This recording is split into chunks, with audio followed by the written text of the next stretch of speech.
Hi everyone, in this video we are going to talk about the parallelogram properties and ways to prove that quadrilaterals are parallelograms like you saw in class this past week.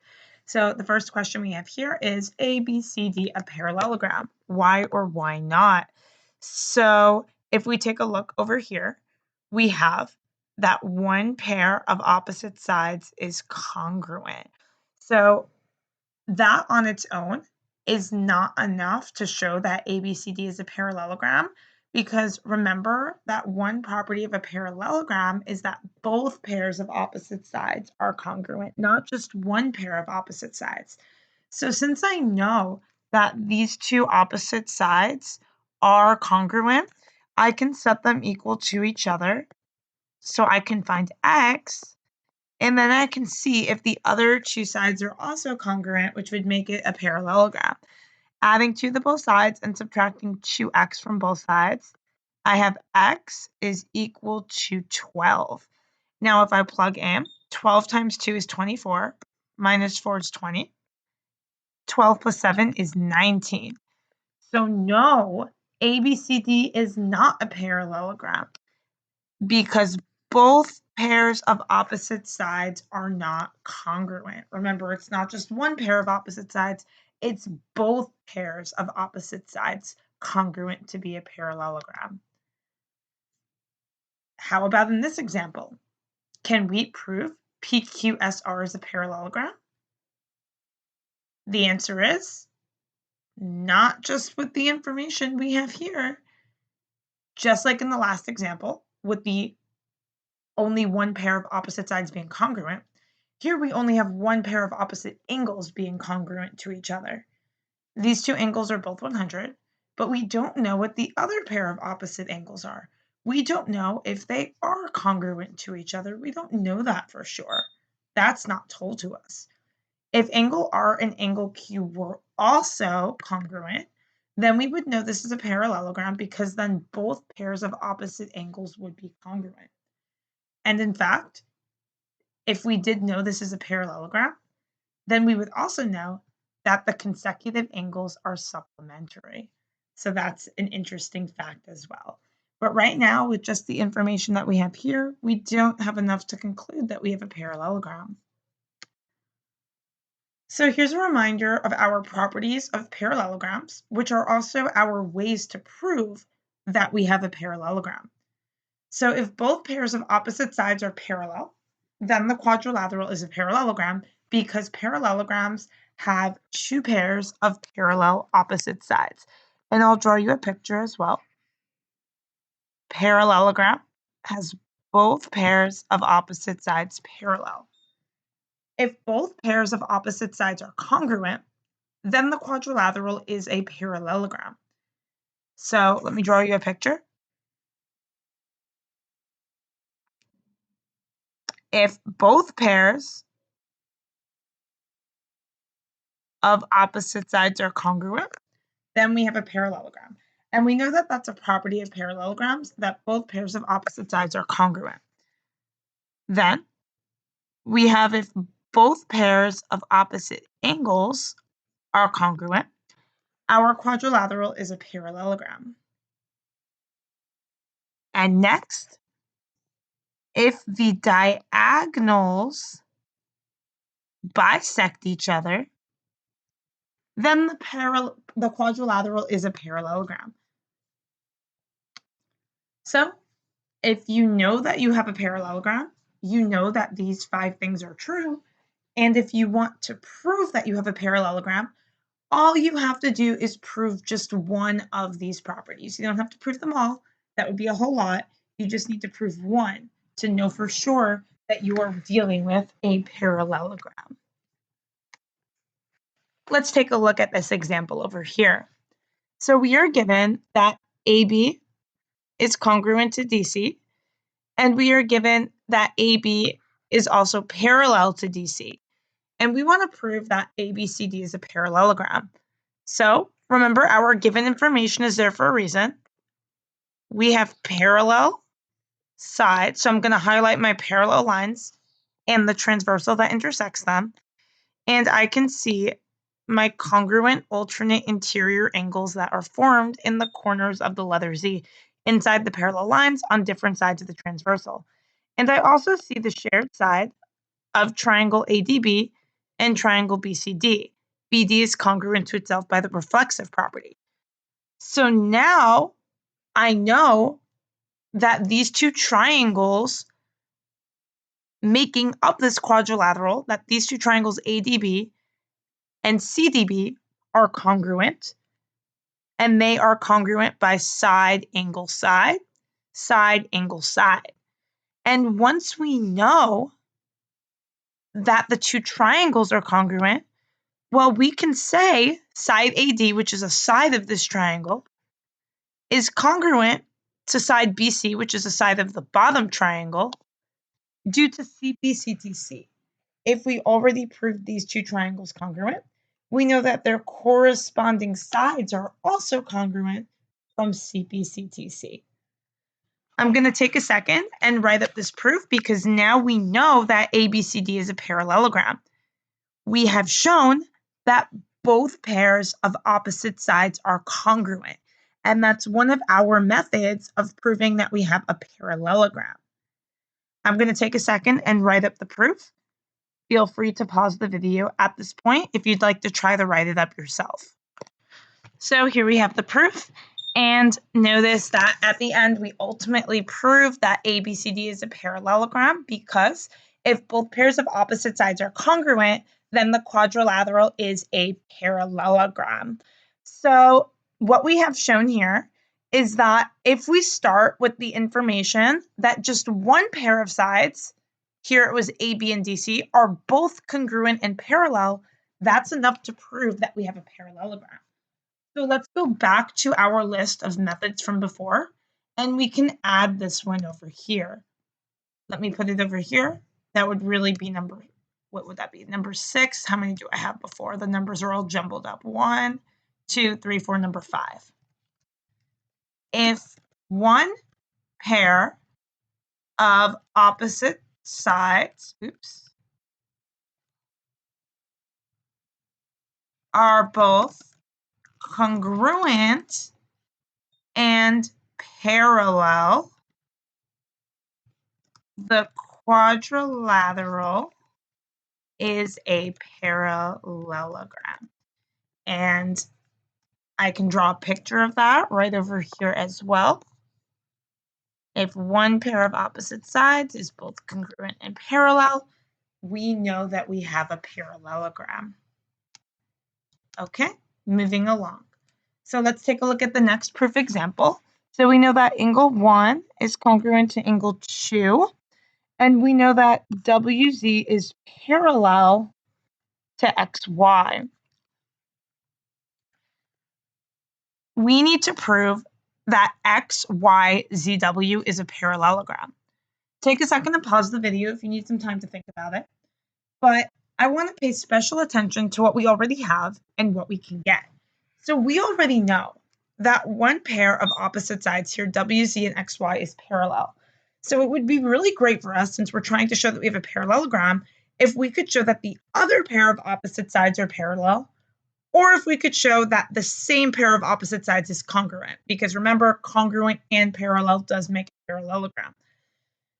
I don't see any other information about WZ and XY to conclude that they're congruent. So that might be a little bit tricky.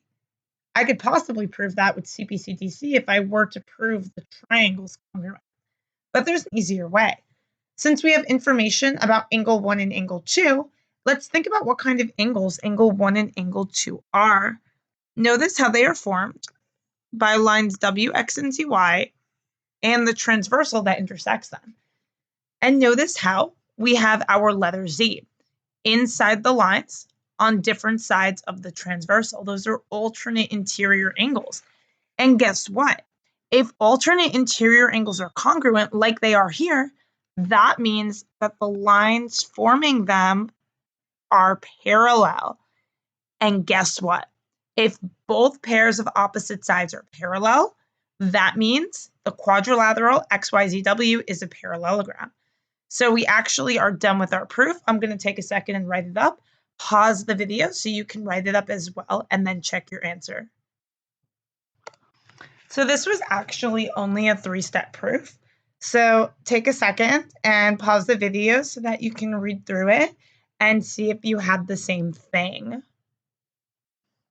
Here's our next example. So in triangle GKL, LM is a median. So remember, a median of a triangle connects midpoint to opposite vertex. So if LM is a median of triangle GKL, that means M is the midpoint of the side since the median connects vertex to midpoint. And midpoints cut sides of the triangles into two congruent segments. That's our first given and the conclusion we can draw from it. Then we're told that LM is congruent to MJ. We need to prove that JGKL, the whole big quadrilateral, is a parallelogram. We actually already have enough information to say that it is. Can you find which property of parallelograms applies that we have proved here? We have proved that the diagonals bisect each other, which makes a quadrilateral a parallelogram. Take a second and write up the proof. Pause the video and remember that everything that is marked in your diagram needs to go into your proof. Here we have the proof. Take a second, pause the video, read through it, and make sure it matches up to what you wrote on your own. Notice how at the end, we do prove that JGKL is a parallelogram because if the diagonals bisect each other, the quadrilateral is a parallelogram.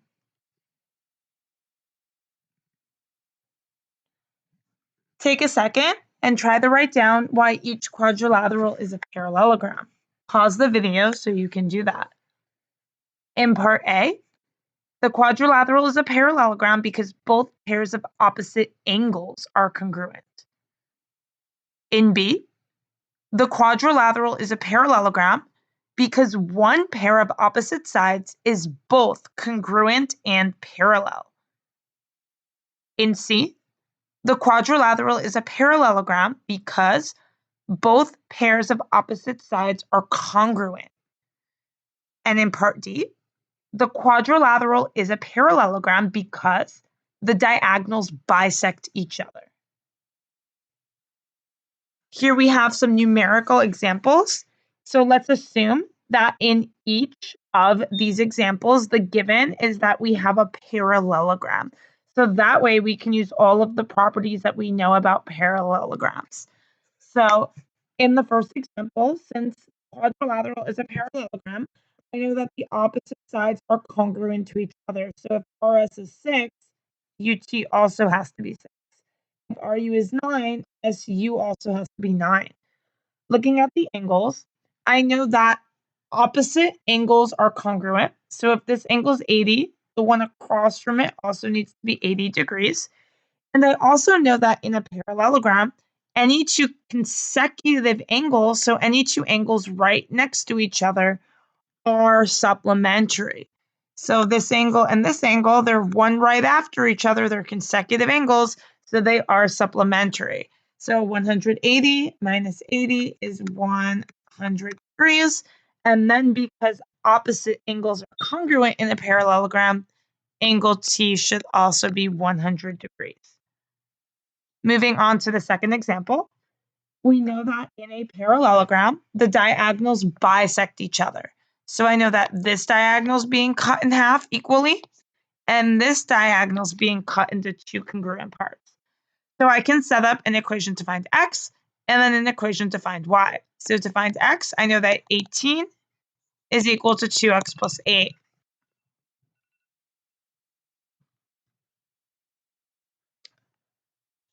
Subtracting 8 on both sides, we have 10 is equal to 2x, and that gives us x is equal to 5. To find y, we can set up the equation for my y minus 2 is equal to 22. Adding 2 to the both sides, we have 4y is equal to 24. And then dividing both sides by 4, we have y is equal to 6. In the last example, We know that in a parallelogram, opposite sides are congruent. So this side's congruent to this side, and this side's congruent to this side. So I know that 8 is equal to 4x, and that means that x is equal to 2. 8 divided by 4 is 2. I also know that 3y plus 4 is equal to 13. So that tells me 3y is equal to 13 minus 4 is 9. And that means y is equal to 3. The last thing we're going to talk about is how to prove a quadrilateral is a parallelogram using coordinate geometry. So you have a couple of different options because you have a couple of different ways of proving that you have a parallelogram. So let's go back for a second to our properties, our ways of proving that we have a parallelogram. So we can prove that both pairs of opposite sides are parallel using slope formula in coordinate geometry. Remember, if we have the same slopes, that means lines are parallel. This would involve 4 slope formulas because you would need one for each side to show that both pairs of opposite sides are parallel. You can show that both pairs of opposite sides are congruent. That would be using the distance formula. And that would be 4 distance formulas, one for each of the sides to show that this pair of opposite sides is congruent and this pair of opposite sides is congruent. Angles we can't show in coordinate geometry unless we're talking about right angles, but parallelograms don't usually have right angles or don't always have to have right angles. So we don't really have a formula that could be used to find angles. So that one's not really going to apply to coordinate geometry. If diagonals bisect each other, the quadrilateral is a parallelogram. If the diagonals bisect each other, they should have the same midpoint. So this would involve finding the midpoint using midpoint formula of each of the diagonals and showing that they are the same. So that is 2 midpoint formulas. And finally, we can show that one pair of opposite sides is both congruent and parallel. That would be slope formula 2 times to show that the sides are parallel, and distance formula 2 times to show that that same pair of opposite sides is also congruent. So you can pick whichever method that you want to use, whichever formula you like best, as long as you are proving one of the properties of parallelograms. So let's go back, and I'm just going to pick one that I want to use. So let me just draw myself. I don't have a coordinate grid here, but I can draw myself an estimate grid just because I want to see where the points are located. So P is 1, 1, so that would be somewhere here. Q is 2, 4, so that would be to the right and up from point P. Then we have R is 5, 6, somewhere over here. And then S would be 4, so farther down than Q, but 3, lower down than Q. So that is S. So let me connect together. Not the best grade, but at least we can see where the points are located. Because the property that I like to use is I like to show that the diagonals bisect each other because I like to use midpoint formula the best. So all I'm going to do is use midpoint formula for diagonal QS and midpoint formula for diagonal PR and show that the midpoints are the same. So I'm using midpoint formula. So midpoint formula is x1 plus x2 over 2, y1 plus y2 over 2. And let me show my work down here because I don't have enough space. So the midpoint of QS would be 2 plus 4 over 2, 4 plus 3 over 2. That's 6 over 2, which is just 3. 7 over 2. That doesn't simplify any further to a nice number. And then we have the midpoint of PR. That would be 1 plus 5 over 2. And 1 plus 6 over 2. 1 plus 5 is 6. 6 divided by 2 is 3. 1 plus 6 is 7. 7 over 2 doesn't simplify any further to any nice number. So notice here, the midpoints of the diagonals are the same. So that means the diagonals bisect each other, making this a parallelogram. So then, as usual with any coordinate geometry proof, I'm going to end with a concluding statement summarizing what my calculation showed and what I proved with my calculations. So I'm going to write over here, since the midpoints of the diagonals are the same, the diagonals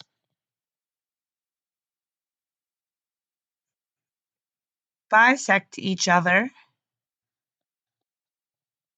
making PQRS a parallelogram.